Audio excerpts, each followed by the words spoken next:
Alors, bonsoir, bienvenue en fait à l'Assemblée publique de la MRC de Portneuf du mois de juillet 2019. Vous avez tous reçu un projet d'ordre du jour accompagné des documents dans le cahier du participant. Alors, j'aurais besoin d'une proposition pour l'ordre du jour, Madame Pagé. Alors, adoption. Lors de la dernière séance, mon collègue a remis en doute mon intégrité. Son intervention m'a tellement surpris que je n'ai pas riposté à ce moment-là. Mais ce soir, j'ai réécouté la déclaration et je ne peux pas laisser passer ça. Je ne peux pas laisser ma réputation être salie comme celle-là. Je peux répéter un peu quand il est vraiment en question l'attitude du demandeur envers les confrères de travail. C'est vraiment en question la transparence, l'image que l'on projette, la présomption de conflit d'intérêts, l'éthique, l'intégrité, la loyauté de la position de maire. Il dit qu'un maire ne devrait pas demander d'aide financière lorsqu'il siège au Conseil des maires. Il n'aura pas mis en doute l'intégrité des personnes qui ont revisé la demande, mais celle du demandeur. Monsieur le préfet, comme président d'Assemblée, vous auriez dû intervenir et lui demander de retirer ses paroles. Jamais on devrait laisser remettre en doute l'intégrité de quelqu'un autour de la table. J'ai été 32 ans d'engagement municipal. J'ai toujours été honnête et intègre. Et jamais je vais laisser quelqu'un salir ma réputation. J'ai payé de ma poche plus souvent qu'à mon tour. J'ai pas de compte de dépenses. Dans le doute, j'ai payé de ma poche. Quand c'était évident, j'ai fait des comptes de dépenses. Si on revient à l'historique de la demande financière, il y a environ 2 ans, quand on a mis notre projet, j'ai demandé personnellement à Mme Godin, la directrice du service de développement économique, la permission de parler à un de ses agents. Si c'est pas d'intégrité et de l'éthique, c'est quoi? Et à ce moment-là, il n'y avait pas de programme admissible à notre projet. Par la suite, un peu plus tard, on a reçu un courriel de notre gérant de banque qui informe Port-Éden de l'adoption des nouvelles politiques d'investissement de la MRC. J'ai transféré le courriel à mon garçon. Tout ce que j'ai fait, j'ai signé la demande d'aide financière qui est adressée au service de développement économique. Je n'ai eu aucun contact, ni avec le personnel, ni avec aucun des élus autour de la table. Ces programmes-là sont offerts à tous, et ma compagnie et moi, j'avais le droit de postuler des demandes financières sans remettre en question mon éthique, mon intégrité, ma transparence. Mon salaire de maire à Saint-Léonard, c'est 9 000 $ par année. Les pertes monétaires que Port-Éden a dû assumer parce que je suis maire, c'est 300 000 $. 12 000 $ de consultation publique parce que le conseil municipal a voulu avoir plus de transparence. 200 000 $ parce que les pertes de profit dues aux conditions qui m'ont été imposées. 100 000 $ d'une subvention qui est recommandée par le personnel mais bloquée par le politique ici à la MRC. Donc à 9 000 $ par année, laissez-moi vous dire que je paye cher de ma poche pour servir mes concitoyens. Donc, si jamais il y a eu un malaise autour de la table des maires, bien, quand il est venu le temps de la facture de 12 000 $, quand il est venu le temps d'imposer des conditions, je n'ai pas senti de malaise. Donc, si vous êtes capable d'imposer des conditions, je pense que vous êtes capable aussi d'accorder des subventions qui sont admissibles et offertes à tout le monde. Donc, Monsieur le Préfet, je vous demande de faire retirer les accusations de manque d'intégrité à mon égard. En fait, M. Langlois, je pense qu'avant d'aborder la question de manière officielle, je vais demander un huis clos. Parce que c'est toujours de la même façon que vous procédez, c'est toujours à la dernière minute, vous nous arrivez avec des déclarations surprises. Alors avant de me positionner de manière au nom de l'ensemble de mes collègues, on va prendre un huis clos, on va discuter de cette discussion-là entre nous et par la suite, je vous prépare de notre position définitive. Mais remarquez que l'accusation a été faite devant la caméra. Donc, quand on parle d'accusation à la dernière minute, c'est comme si j'ai compris que c'est comme ça que ça marche. Parfait. Assurez-vous. Parfait. Alors, je vous demande de vous retirer également. Non. Alors, reprise de l'Assemblée publique du mois de juillet 2019 après un huis clos entre collègues. Alors, avant de continuer avec le point 2, je céderai la parole à notre collègue, M. Denis Langlois. Donc, oui, mais merci, M. Godreau. Oui. Monsieur le Préfet, de me passer la parole, de me permettre, suite à la discussion qu'on a eue entre collègues, je comprends que mon intégrité n'est pas remise en question et je suis satisfait des discussions qu'on a eues. Merci. Merci beaucoup, M. Langlois. Alors, point numéro 2, adoption du procès-verbal de la séance régulière du 19 juin 2019. Vous avez tous reçu M. Langlais. Vous en faites la proposition. Première période de questions. Alors, je constate personne dans la salle. Point numéro 4, l'administration de la MRC de Portneuf. Alors, au niveau de la liste des déboursés du 7 au 28 juin 2019, est-ce que vous avez des commentaires concernant les déboursés? À défaut, une proposition pour en faire l'adoption, M. Arcan. 4.2, embauche de Mme Maude Gagnon à titre de cartographe géomaticienne. Alors, évidemment, la planification de leur relève s'inscrit également au niveau de la direction de l'aménagement. Mme Plamondon qui a pris sa retraite et qui s'est suivie par un départ volontaire d'une autre ressource. Alors, nous avons procédé, évidemment, à l'évaluation dans un comité de sélection et la personne retenue, Mme Maude Gagnon, évidemment, est recommandée fortement à titre, évidemment, de cartographe géomaticienne. Mme Gagnon détient en fait un baccalauréat en génie géomatique, donc qui pourra assurément accompagner de manière fort intéressante le service de M. Lessard. Alors, Mme Saint-Laurent en fait la recommandation et nous profitons de l'occasion pour souhaiter la plus cordiale des bienvenues à Mme Gagnon au sein de l'équipe de la MRC de Portneuf. Administration des territoires non organisés, aucun dossier particulier. Service de l'aménagement du territoire et d'urbanisme, donc le dépôt de rapport des rencontres du comité consultatif agricole pour les rencontres tenues le 14 mars, 21 mai et 9 juillet 2019. Donc, c'est une résolution pour prendre acte du dépôt des 3 rapports. Monsieur Denis. 6.2, certificat de conformité au schéma d'aménagement et de développement. 4 règlements. Monsieur Lessard? Oui. Donc, effectivement, 4 règlements qui nous sont présentés pour fin de conformité au schéma d'aménagement. Donc, le premier règlement, c'est un règlement qui modifie les règlements de zonage et d'administration de la ville de Cap-Santé. En fait, ça vise différentes modifications réglementaires là, qui concernent les secteurs localisés dans le périmètre d'urbanisation et à introduire une mesure d'exception aux conditions d'émission de permis de construction. Donc, le règlement adopté nous apparaît conforme aux exigences du schéma d'aménagement. Le deuxième règlement qui concerne aussi la ville de Cap-Santé, c'est une modification au plan d'urbanisme. Ça vise à revoir la vocation d'un secteur localisé à l'intérieur du périmètre d'urbanisation, puis en fait à agrandir une affectation résidentielle à même une affectation publique et institutionnelle. Donc, il n'y a pas d'élément particulier au schéma d'aménagement et ça s'avère conforme aux exigences du schéma. Le troisième règlement, c'est une modification au règlement de zonage de la municipalité de Sainte-Christine d'Auvergne.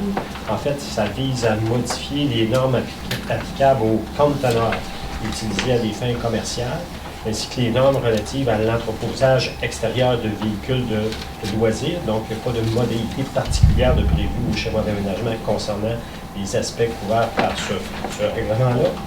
Et le dernier règlement, c'est une modification au règlement de zonage de la ville de Saint-Raymond. En fait, ça vise à préciser différentes dispositions réglementaires qui engendrent des problèmes d'application. Ça vise aussi à majorer la superficie maximale autorisée pour les bâtiments de remisage sur des grands terrains. Donc, le règlement adopté s'avère également conforme aux exigences du schéma. Donc, en conséquence, on vous recommande d'émettre les certificats de conformité requis à l'endroit des règlements qui ont été déposés à l'INS. Une proposition en ce sens. Monsieur Léveillé. Avis préliminaire de conformité sur un projet de règlement modifiant le règlement de zonage de la municipalité de Deschambault-Grondines.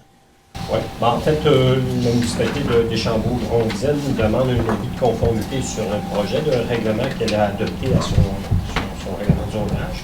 Ça vise à créer une zone commerciale pour régulariser des activités commerciales déjà existantes et à permettre à une des entreprises existantes de pouvoir acheminer une demande d'autorisation à la Commission de protection du territoire agricole.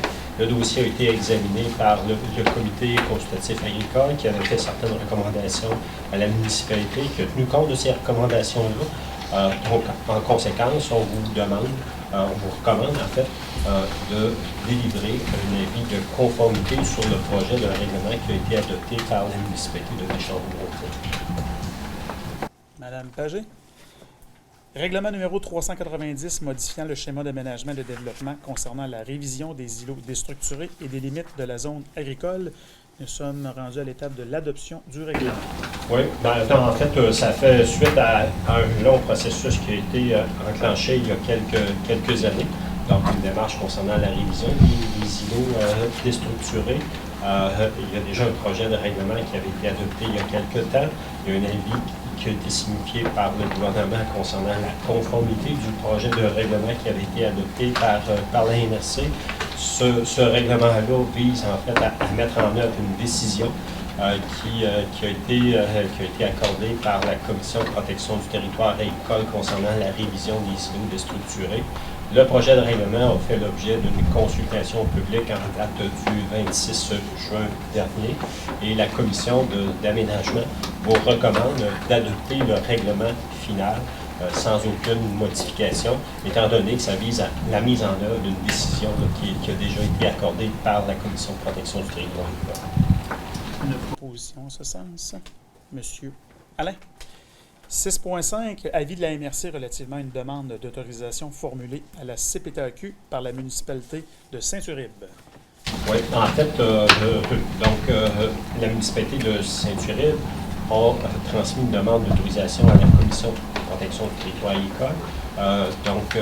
La demande d'autorisation vise, dans le fond, l'aménagement d'une conduite d'aqueduc pour alimenter un secteur de la municipalité qui est déjà desservi par un petit réseau privé qui éprouve des problèmes d'alimentation et de qualité de son eau potable. Donc, pour régler le problème, la municipalité de Saint-Uribe, en collaboration avec la municipalité de Saint-Casimir, à qui appartient le réseau d'aqueduc, a changé une demande d'autorisation à la Commission pour l'aménagement d'une conduite visant à desservir de petits réseaux privés qui existaient et à municipaliser ce réseau-là pour résoudre la problématique.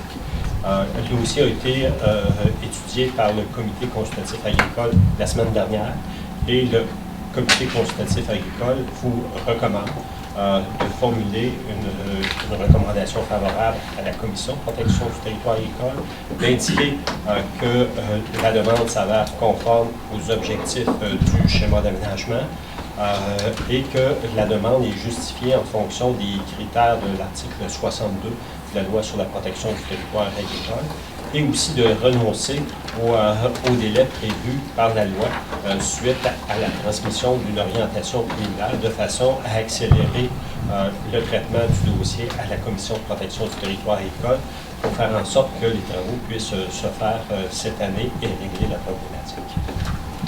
Monsieur Francaire, vous avez fait la proposition.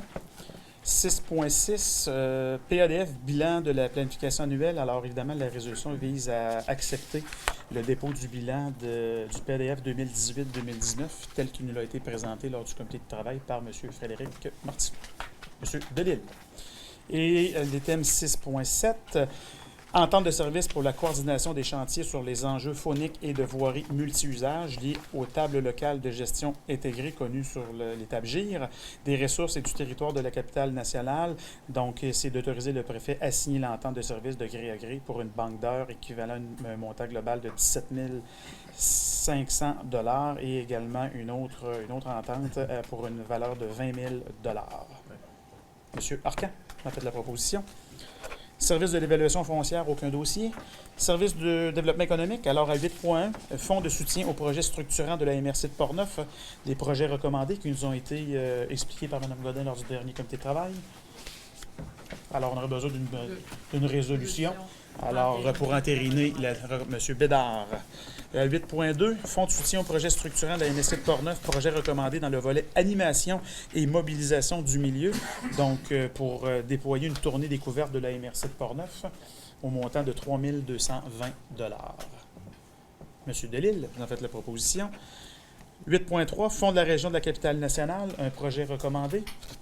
Alors, en fait, tel que discuté, un montant de 17 000 $ pour l'organisme ADEP Quad Portneuf pour le développement de sentiers et l'entretien.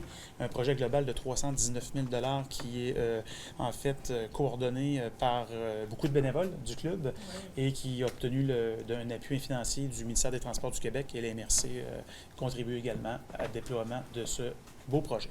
M. Lépine, faites la proposition. À 8.4, Stratégie maritime du Québec, soutien au Festival de la banquise.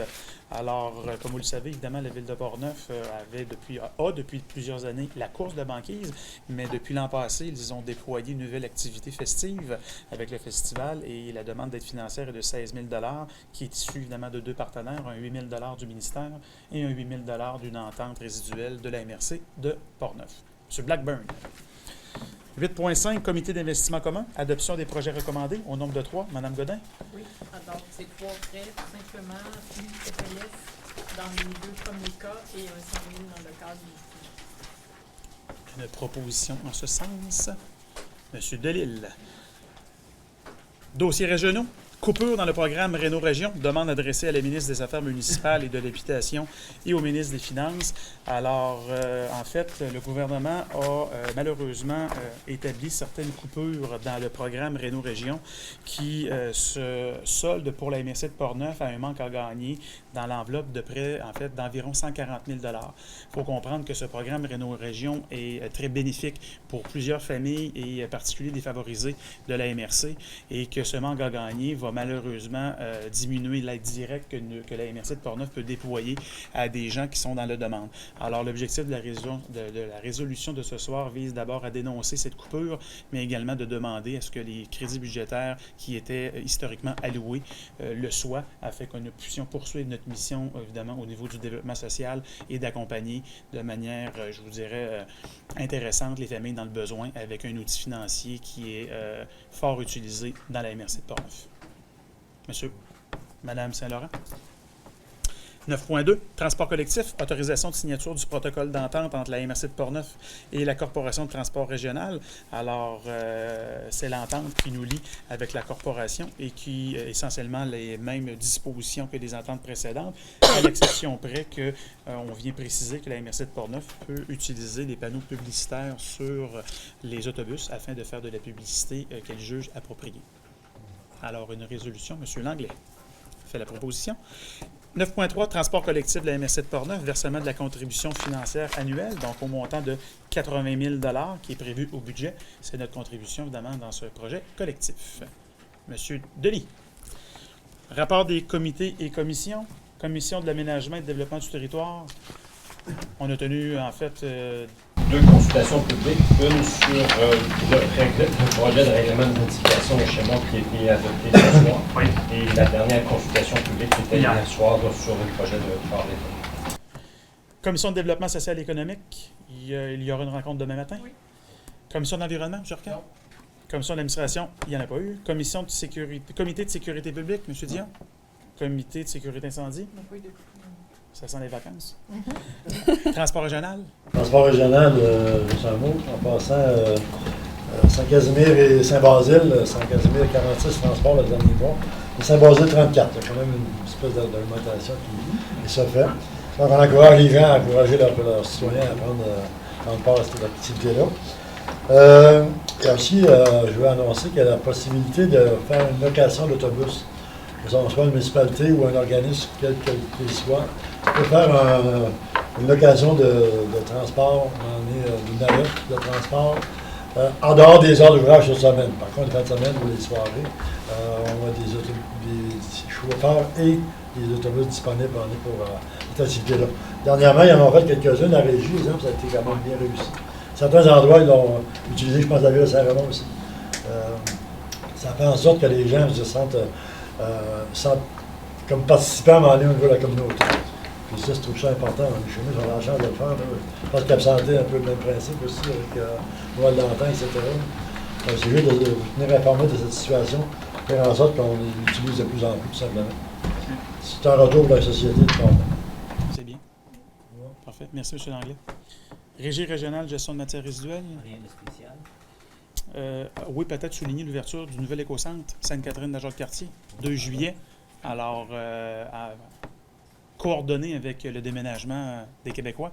Alors, en fait, je remercie les gens qui étaient présents lors de l'ouverture. C'est un super de bel écocentre qui va assurément permettre aux gens, évidemment, du secteur Sainte-Catherine d'améliorer leur taux de récupération des matières résiduelles. Forum des élus de la capitale nationale.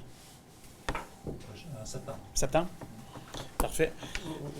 Monsieur Lévin? On a une réunion du centre d'archives. Notre archiviste avait pris sa retraite. On en avait engagé un autre, puis il est déjà reparti. On est encore à la recherche d'un archiviste. On avait trouvé quand même quelqu'un de bien, mais Il y a beaucoup d'heures, ça roule. Mais... Combien d'heures? Qui ça? Le poste, c'est pour combien d'heures? Ah, je ne vois pas pour problème. C'est un poste de temps plein. C'est temps plein. L'archiviste a fait 2 mois, 3 jours de nuit, parce qu'il est parti. C'est un nouveau départ. On font quand même du travail. Les bénévoles qui sont là sont très, très, très actifs. Parfait. Michel? Le 28 juin dernier, j'ai assisté à Château-Richer au dévoilement de la nouvelle enveloppe de l'entente paysage Oui. qui a été faite par Mme Lily Foster, la députée de Charlevoix, de Côte-de-Beaupré. Elle a annoncé donc une enveloppe de 453 000 pour 3 ans. Là-dessus, 150 000 pour des projets paysages qui vont être répartis sur 15 projets sur 3 ans. Donc, on aura la chance d'en discuter au mois d'août de cette monolithe de la MRC de Portneuf, mais le 3 septembre prochain, c'est le dépôt des projets pour les 3 prochaines années. Oui, alors, ce qu'en fait, merci M. Blacquin pour la précision, c'est ce qu'on propose de faire, c'est que lors du prochain comité de travail du mois d'août, nous allons faire une proposition de modifier l'entente paysage pour avoir plus de flexibilité pour permettre à ce que, si évidemment c'est adopté par le Conseil de la MRC, à ce que les municipalités puissent déposer des projets. Alors qu'à l'heure actuelle, c'est uniquement le porteur de dossier, c'est la MRC de Portneuf. Alors, on a constaté que d'autres partenaires au niveau évidemment de l'entente paysage ont ouvert cette possibilité à des membres, en fait, des organisations plus locales. Donc, vous aurez compris qu'ils ont plus de demandeurs admissibles que nous dans Portneuf. Donc, si vous avez des dossiers que vous... en fait, que vous êtes toujours présentement en réflexion au niveau des ententes paysage, gardez-le à l'esprit parce que l'appel de projet est le 3 septembre. Donc, ça va arriver quand même assez vite. Alors, ce serait intéressant que la MRC de Portneuf puisse obtenir les crédits budgétaires de cette entente pour faire rayonner notre région. C'est pour 3 ans. Ouais. On manque notre 3 septembre, ça va en 2022. Merci, Michel. Affaire nouvelle, intervention des représentants. Ben, moi, j'ai peut-être festival. Pas un spectacle, j'ai le festival qui va commencer lundi prochain. Si je vous invite la population à aller voir un peu la programmation sur le site internet de la municipalité, vous allez voir qu'est-ce qui va vous intéresser le plus. Mais cette année, il y a une bonne programmation. Moi, j'invite la population à venir nous visiter la semaine prochaine, en espérant qu'il va faire beau pour tout le monde. Vous le souhaitez. Oui. On a vu dans les journaux en fin de semaine que les municipalités de Rivière-à-Pierre et de Saint-Casimir pouvaient être appelées à mourir dans les prochaines années à cause d'une simple statistique. Je voulais juste mettre en perspective qu'on ne se laissera pas mourir, qu'on va quand même mettre tous les efforts nécessaires pour essayer de faire comprendre à la journaliste en question que c'est pas vrai qu'on va se laisser mourir. Je sais pas si vous avez quelque chose à rajouter, Mme Saint-Laurent. Beaucoup d'accord avec vous, M. Tessier.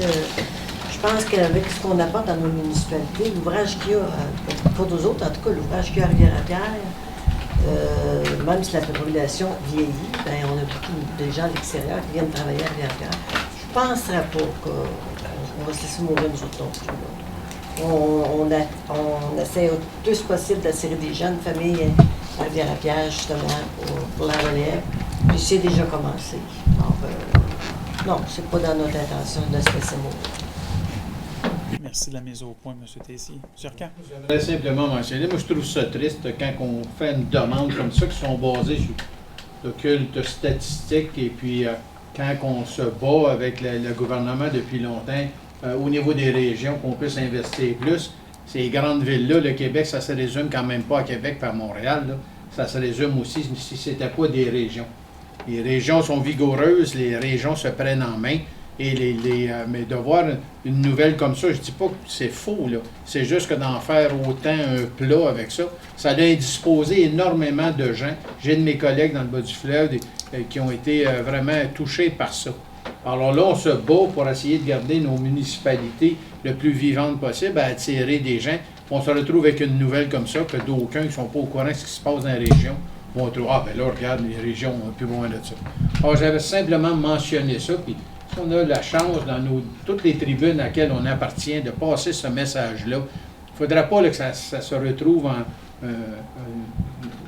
du négatif, puis que les gens commencent à penser que peut-être c'est pas le meilleur endroit pour demeurer. Alors les régions sont là, sont fortes, ont déjà passé à travers beaucoup d'obstacles depuis la création de nos municipalités, puis il n'y a pas aucune raison pour qu'elle continuera. Merci. Merci, M. Arcan. M. Bédard. En vigueur, en fin de semaine, c'est les régates au Lac-Sargent. Il y a plus de 200 embarcations qui vont être sur l'eau samedi matin. Fait que les gens qui veulent voir des compétitions de jeunes qui sont vigoureux, qui sont en forme, qui pratiquent un sport d'équipe et sport individuel, c'est une belle opportunité de vous faire l'introduction à ça. L'autre partie, c'est que la Ville de Lac-Sargent a obtenu son certificat d'autorisation dans le cadre de notre programme pour le contrôle du myriophylle AP.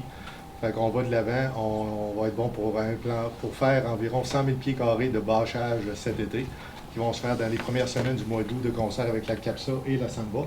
Fait que s'il y a des gens qui veulent voir un peu comment ça procède, qu'est-ce que ça a l'air, qu'est-ce que ça fait, on vous invite à venir faire un tour quand les bénévoles vont commencer avec les équipes de travail, possiblement la première semaine du mois d'août. Merci. Merci beaucoup, M. Bédard. D'autres interventions? Oui, si des citoyens sont intéressés par la pratique du sport de la nage en eau vive, il y a une citoyenne de Cap-Santé qui a démarré un organisme qui font de la nage donc dans le fleuve. Et il y aura une activité qui sera faite entre Port-Neuf, entre le quai de Port-Neuf et le quai de Cap-Santé plus tard cet été. Donc, c'est une première. Puis, alors, si vous entendez ce message-là et vous êtes intéressé à vous adonner à ce sport-là, bien, sachez qu'on a un point de contact à Cap-Santé qui va se montrer très intéressé de vous recevoir. Et juste pour ajouter, la date est tombée, c'est le 18 août prochain que l'événement va se tenir. Parfait. Alors, 18 août, vous êtes invité à venir voir ça du quai de Port-Neuf et du quai de Cap-Santé. Parfait. Merci beaucoup, M. Blackburn. D'autres interventions? Alors, s'il n'y a pas d'autres interventions, deuxième période de questions, évidemment, aucune question. Alors, je vous invite évidemment à notre prochain comité de travail qui aura lieu le 21 août 2019, suivi de l'Assemblée publique. Et je vais profiter également de l'occasion pour vous souhaiter à toutes et à tous de bonnes vacances.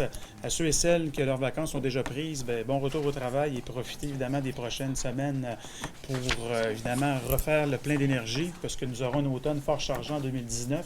Et surtout, soyez prudents au cours des prochaines semaines. Et je vous invite à participer aux nombreuses activités qui se dérouleront au sein, évidemment, de la MRC de Port-Neuf, plus variées, évidemment, d'année en année, mais aussi nombreuses et de grande qualité. Alors, passez un bel été et on se revoit au mois d'août prochain. Alors, une proposition pour lever l'Assemblée. M. Lépine proposait. Madame Solarin, M. Lépine. Monsieur Tessier.